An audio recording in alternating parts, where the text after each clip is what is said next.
All right, guys. Today we have Dave DuFour and Andrew Schlecht, and we are talking about the NBA's greatest duos, kind of. Because some of these duos we are talking about today are actually good duos, and others are just randomly generated in my mind. That being said, we have four tiers that we will be ranking each of these duos. The top tier is championship contender, which means if these two players were the best players on any NBA team, they would be championship contenders. The second tier is playoff lock. The third tier is play in. And the fourth and final tier is they would be a lottery team. Cool. Now, Dave, Andrew, I got the first duo for you, which some people would say, and by some, I don't know how many, some people would say these are the two best point guards in the league right now. Not Steph Curry and CP3. That is the first duo I have for you. Where would you guys like to place them? well, I mean, Andrew, this one's easy because they play together now, and Steph is by far the best player on this team. But what's CP3? Fourth, fifth best player on the Warriors? Uh, I mean, maybe. I don't know. I don't know how to rank the rest of the Warriors players after Steph Yeah, because like Moses he's the Moody only looks like one the that second matters best right now. guy. I mean, Moses Moody looks like their second best player some days, and he oh barely boy, plays. that So, wasn't even on my brain, to be honest. yeah. But so CP3 is currently like maybe the fifth or sixth best guy on a team that's play-in, would we say? Yeah, I have them in the play-in. That's where I Yeah. have this duos in the play-in. I think Steph is good enough to take your team anywhere, but if no one is better than Chris Paul That's a lottery after team. Steph, I'll put him in the play-in. I'll give him the play-in because I believe in Steph, but where Chris Paul is not. It's just not it. It's just All not right, it. I was gonna say this duo would be drafted. They would draft, James Wiseman next season if these two were the best two players. But you know what? I did forget. Steph missed a lot of time that season. He definitely would have pulled them at least into that 8 seed. So play in. Well, I think this is safely a play in squad. Yeah, I agree. They better have some athletes though, some tall athletes. I mean, currently they are the 10th seed, and CP3 is not. I think most people would say is not the second best player on that team. No, Are true. you sure they're a playing team? I'm still a Steph believer. We're not even a quarter away through the season. Like, let's chill about that. Let's chill about the Warriors 10th seed. I think they'll march their way up through the rankings. And I think that Steph is still good enough. Like, Steph is still like a top 5 player in the league right now. He's still very good. Okay, well, the second duo I have for you then is my favorite duo on the list, the most entertaining duo on this list, Kyle Kuzma and Jordan Poole. Entertaining it's such a nebulous term because to some people train wrecks are entertainment, right? And I think Jordan Poole and Kyle Kuzma thus far have been a train wreck, and not because of Kyle Kuzma. Kyle Kuzma has been pretty good this year. I mean, he had a really great game the other night against the Pistons where he seemed like the only adult on the basketball court and just dominated the now officially worst team in the league. But this is not just a lottery team. This is a top 3 pick territory. I mean, if you traded this duo each season, you could ensure a shot at a top 3 pick. If I'm a GM and I'm thinking about tanking next year, I'm trying to pick these two guys up at the trade deadline. This is an A-list swag team for sure. They are fun in that they're like two personalities that you want to watch. But are they going to win any basketball games? Heck no. They're not winning any basketball games. Lottery, easy. Okay, I think you guys are being a little disrespectful because I don't know if you guys are fans of the Forbes 30 under 30 list, but this year's class was announced today and Kyle Kuzma made the list. Wow. All right, listen. It's time to start calling out these lists. What does that even mean? How much mean? did it cost his sports agency to get him on this list? I want to know. Look, I'm calling the whole thing into account here. There's no way. The only other NBA player that made that list this year? Anthony Edwards. Weird. Same tier. Same tier. Same Is agent. this sports? Is this sports 30 under 30? Sports 30 Is under this 30. is it specifically male sports 30 under No, 30? no, Big no. four. Like I'm trying to figure out just how niche is this 30 under 30 to get Anything two sports NBA related 30 players, under 30. period. Yeah. Two NBA players, period. But also Kyle Kuzma. I mean, I just Can throw I this think list John out. Morant is a little bit more, influential in the zeitgeist than Kyle Kuzma. And Ja hasn't played a game this year. I'm just here trying to back Forbes. I believe in their list. Forbes is in the lottery too. Yes. Yeah, right along with Sports Illustrated. The third duo I have for you guys might actually be the best duo on this list if you ask the right person, but it's Nikola Jokic and not Jamal Murray, but Michael Porter Jr. All right, this one I think is fascinating. And Andrew, when we were in the pre-show, this one was the one I was most excited for because I actually think we had the previous answer to this. This is a playoff team, not a championship contender. You have to have Jamal Murray. And then obviously they got Jamal. Everyone was healthy last year and they won the finals. But this is a different Michael Porter Jr. this season. I mean, he is a legitimate two-way player and to the degree where it's not even average defense. I think this is above average defense. We already know that he's a 40-point game, just waiting to happen. I think that this Michael Porter Jr. and Jokic could be the two best players on a championship team. Yeah, easily. Porter Jr. is a great rebounder. He takes 7.7 threes per game. Like that's a skill in itself. It's like being able to take that many threes per game. And then you have Jokic at the middle of it. That's what you need. You need Jokic and shooters and you need length, and he's got all of that. He's still young. He's still only 25 years old and can still become a better player. And I believe will become a better player as he continues to play with Jokic.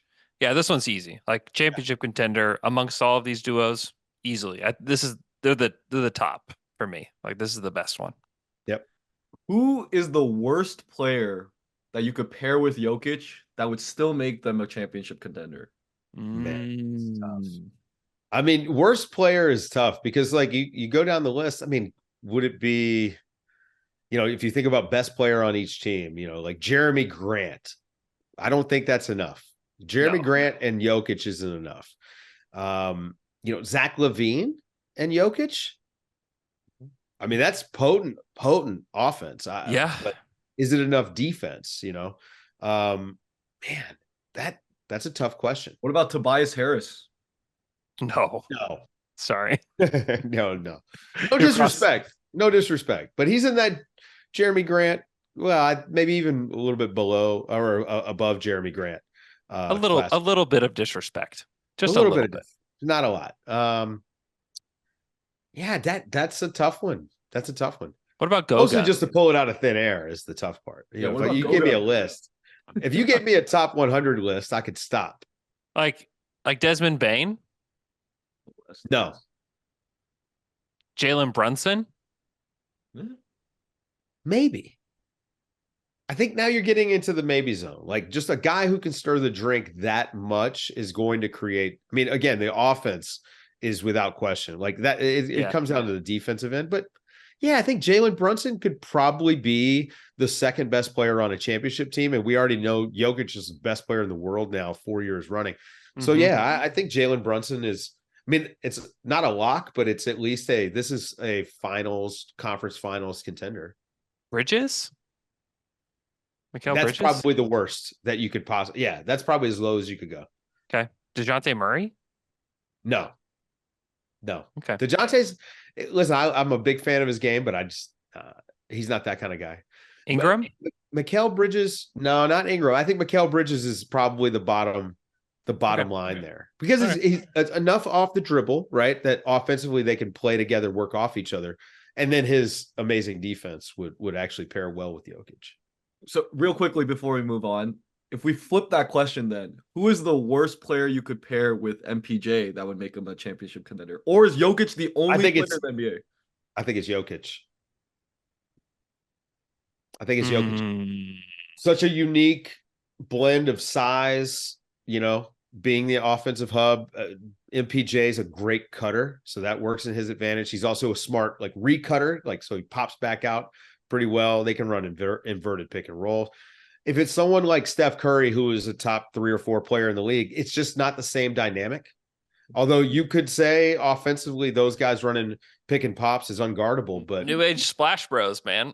I mean, look, when he was coming out of high school, I compared MPJ to, I called him a 6'10" Klay Thompson. The way he moved, the way he shot, I mean, very upright shooting position, starts really high. Just you're not going to be able to defend him unless you're Victor Wembanyama. Yeah, he would fit right in as far as in that sort of role. But Klay Thompson wasn't the second best player on those championship teams. It was Draymond Green. And the stuff that Draymond Green brought to the defensive end, as well as the offensive end as a hub, I think was important. I mean, so I don't know if Curry and his style of play brings out the best in MPJ. That's a good rhyme. All right. The next duo, going back to reality. The other day I did Rockets and I used Ignition, Blast Off. I was all over. I mean, just crushing. The next duo I have for you is from reality. It is Luka Doncic and Kyrie Irving. Now, before you place them in a category, I would like to put a disclaimer. Imagine they are surrounded by the best possible chemistry, every filled roster. Is this for everybody? I mean, yeah, if we're doing that, then all of a sudden, but none of the individual players are better than these two. That's all I gotta say.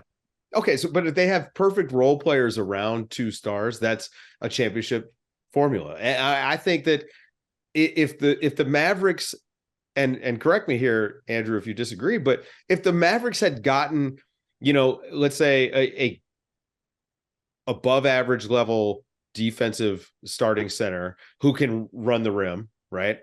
And a couple of big time wings, this is a team that has enough offensive firepower for sure, but that would be able to defend, that they would be in championship contention. I mean, they just made a conference finals a couple of years ago, and I don't think that was a fluke. It was maybe a little fluky just because basketball can be that way, but it was because they had a crazy defense around Luka Doncic. And so, offensively, they really have a ton of firepower with just those 2 guards, but you add perfect players around him, and all of a sudden, yeah, I mean, Luka Doncic is top 7 or 8 guy in the world.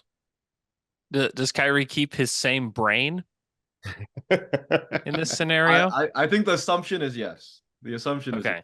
That's assuming. I'll put him in the playoffs. I just don't trust Kyrie Irving. I just don't trust him to make good decisions as a person that is going to be good for his team for any amount of time. So I as a basketball player alone, yes. Yeah, the talent's there. Absolutely. But how many times have we seen Kyrie blow a situation up over the course of the last several years? It's happened a lot.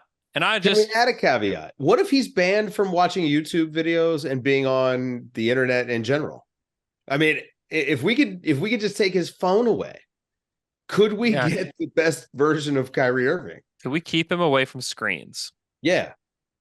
No screen time. Grounded, Kyrie. Right. I don't know if he needs to go do the dark pit that Rudy Gobert did or whatnot, but keep his phone away. I think we do that.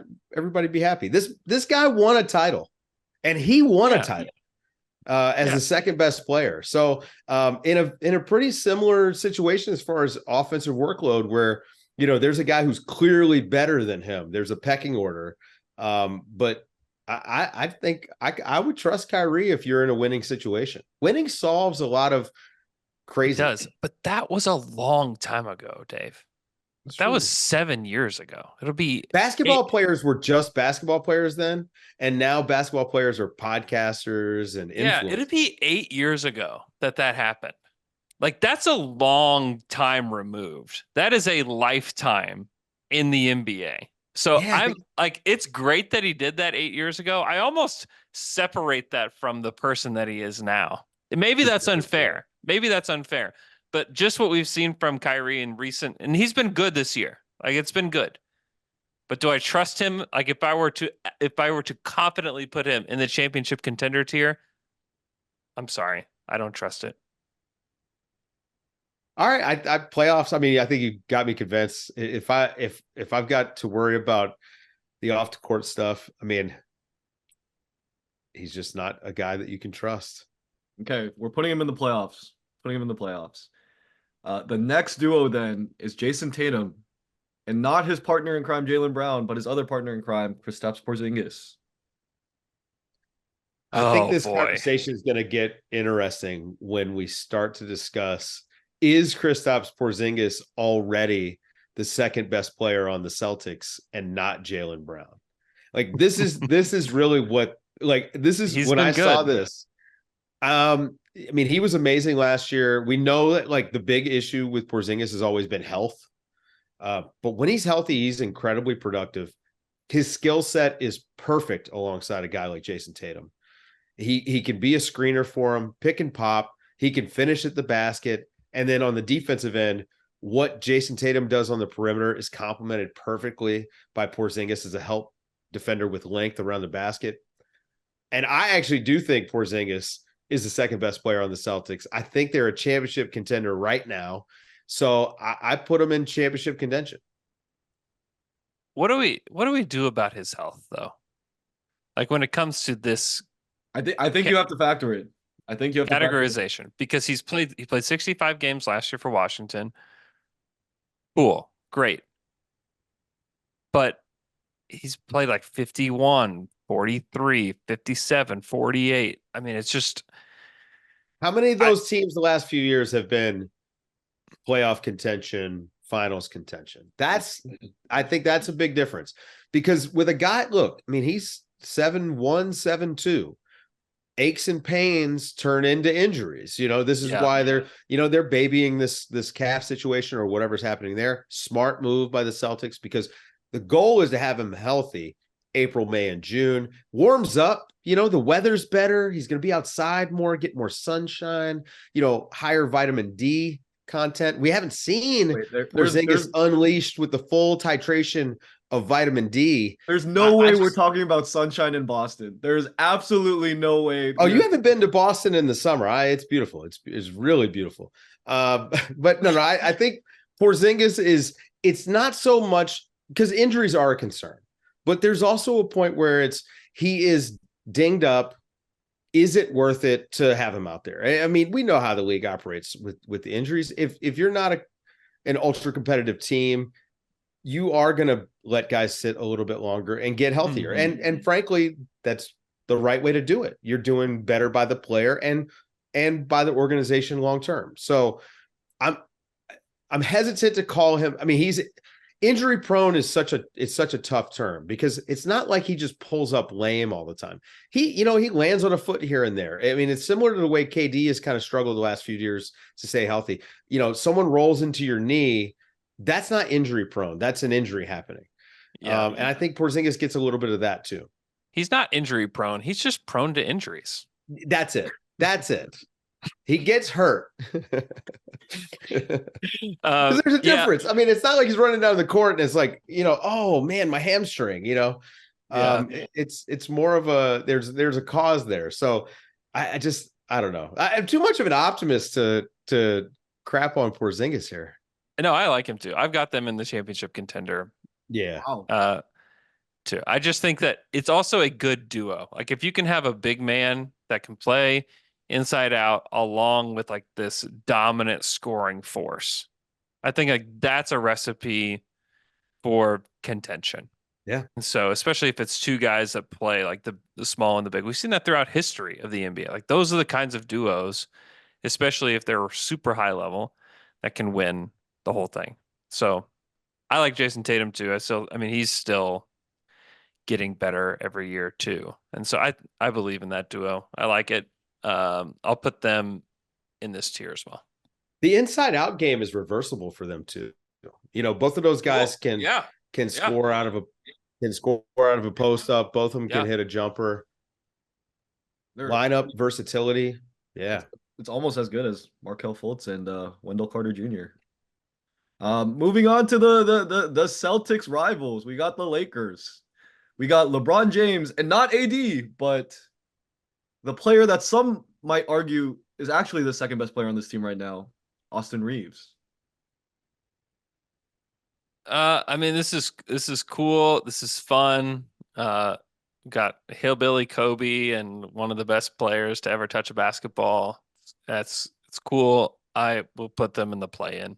I just don't think that them as a duo is going to get you much further than that. The Western Conference is really tough. Really, really tough. I'm putting them in the lottery, man. If Austin Reeves is LeBron James' sidekick, Andrew, Oh.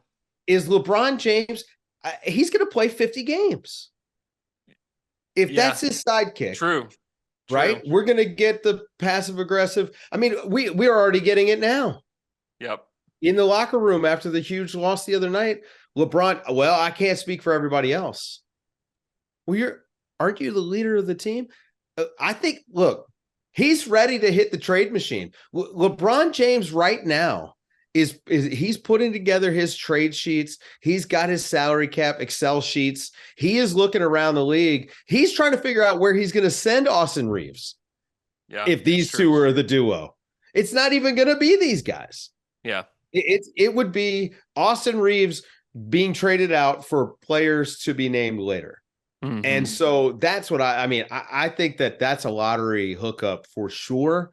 Because if they had to play the whole season, I don't think LeBron would do it. How close is Reeves right now to already being the second best player on that team? Pretty far off. I mean, pretty far far off. Anthony Davis is Anthony Davis. Yeah. He may not be Anthony Davis. I don't think he's a top 75 player of all time. Like, that's kind of bogus. But he's still a very good player. Mm-hmm. Yeah. Defensive Agreed. player of the year candidate. Yeah. Austin Reeves is, listen, we're heading into trade season, and the Chicago Bulls have some pieces that the Lakers definitely are going to be interested in. And we are going to hear Austin Reeves untouchable. And it is going to drive a lot of people crazy, but I assure you, Austin Reeves is definitely touchable in a trade. So are we putting them in the play-in or in the lottery? And before you guys make a decision, I will say you're either comparing LeBron to Steph Curry or Jordan Poole right now. And so those are your two options. Andrew, here's the question. It comes down to this. At this point, does LeBron just say, you know what? I can carry a team to the playoffs, play-in, or whatever by myself, and it's just, let me tie up my shoe a little tighter, go all 82, and get us there, and that's good enough for me. Tip of the cap. Thank you very much. This was an amazing season by me. I'm old, in case you guys forgot, year 21, and then go and have a nice summer and retool. Is that how you would see this playing out? Yes. I do think LeBron could get them there. So trade Austin Reeves for the pick that eventually becomes Bronny James. And Bronny and Braun take them to the play-in? Yeah. I mean, I don't know. Bronny's a few years away. I'll put him in the play-in out of my respect for LeBron. Because I still think he's that good. I'm not asking a whole lot. 10th seed squeaking in. But yeah, you just got to beat a few tanking teams. That's it. Yeah. Okay. The next duo I have for you guys is Joel Embiid and the best point guard on his team, according to me, Patrick Beverley. Man, Sam, just wrong. If all the guys on the team are worse than Pat Bev, this is a play-in team. That's a play-in team, and just solely on the strength of Joel Embiid. Embiid's gonna have to score 40 a game. Yeah, 40. He's gonna have to average 40, 12, and 8 for them to 48 get there. minutes. Yes, and Pat Bev is going to airball so many 3-pointers. He has to have the most airballs this year, right? Like, he just has to. It's kind of amazing. If Pat Beverly's the second best player on this team, who's third? I mean, Jordan Poole. What are we like? How bad is the third Pool's player better on than this? Pat Bev? That's fair. But who? I mean, who are we talking about here? A non-NBA player? They're going to sign Pat Bev. They're going to Shooting sign guys from the 23% from local three. Y. 23% from three. 2 points, two assists, 3 boards per game. Hey, what's his per 36 though? What's his per 36 though?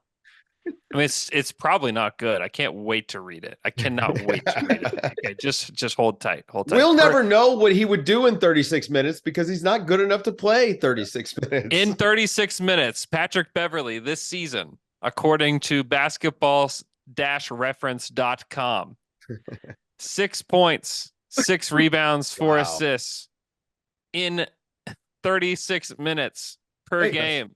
That I'm actually might put them in the lottery because I don't think an NBA team with players that are worse than Pat Bev could actually make even the play-in, because it is tough to make the play-in. The Miami Heat were in the play-in last year. Yeah. So give me the lottery for this duo. 6 points a game. 6 points a game in 36 minutes. So if that's your second best player, now his usage would go up. We'll give him 10 points a game. all I have to say is if you had him play 72 minutes a game, he would average a triple-double then. Pretty good. Just find those per 72 minutes 36 for him. Per 36, Austin Reeves, who we were just kind of dumping on a minute ago, 16 and a half points, 6 and 6. It's like, that's okay. That's fine. If that was Joel Embiid's running mate, Play it. play in.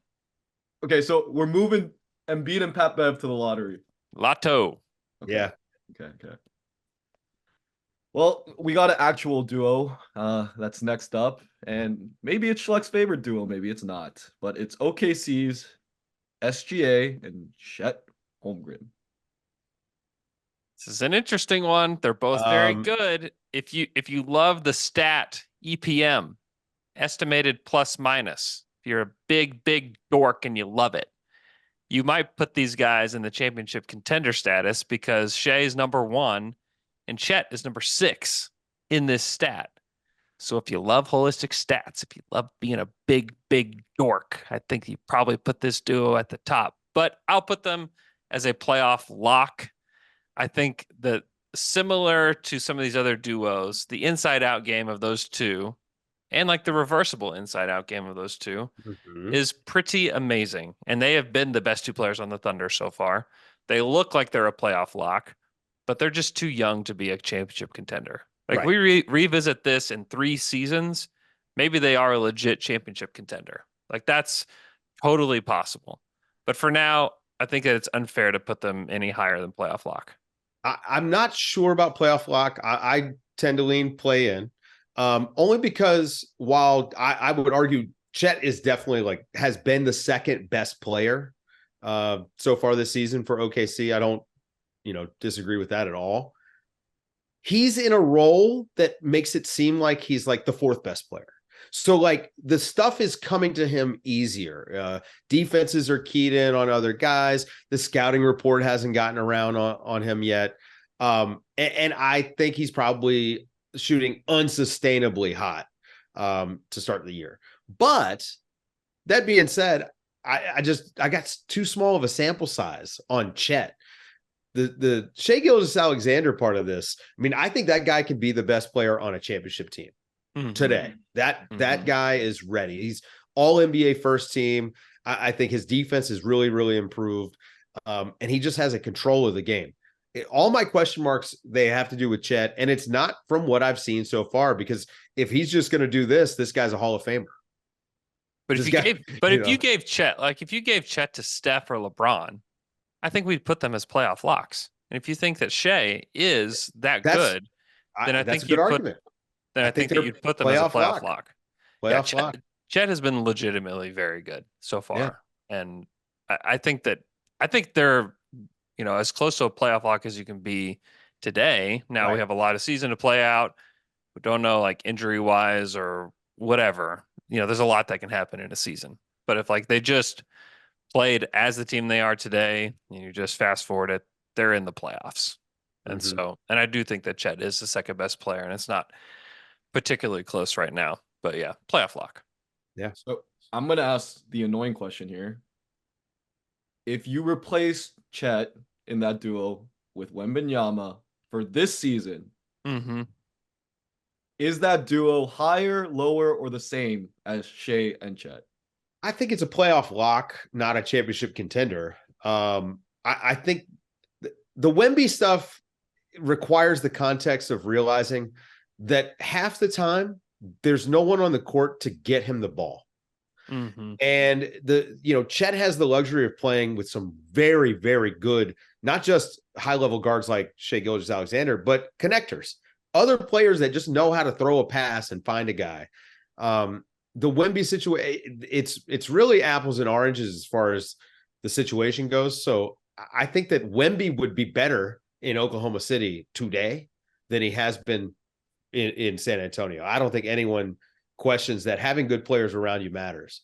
I don't think it would be much of a drop off between the two. I mean, Wemby has got. I mean, have you looked at his numbers the last few weeks, especially as he continues to get more comfortable? I mean, it's like 20, 10, and 3 blocks a game for the last few weeks. So really rounding into more of what we were expecting, maybe too early.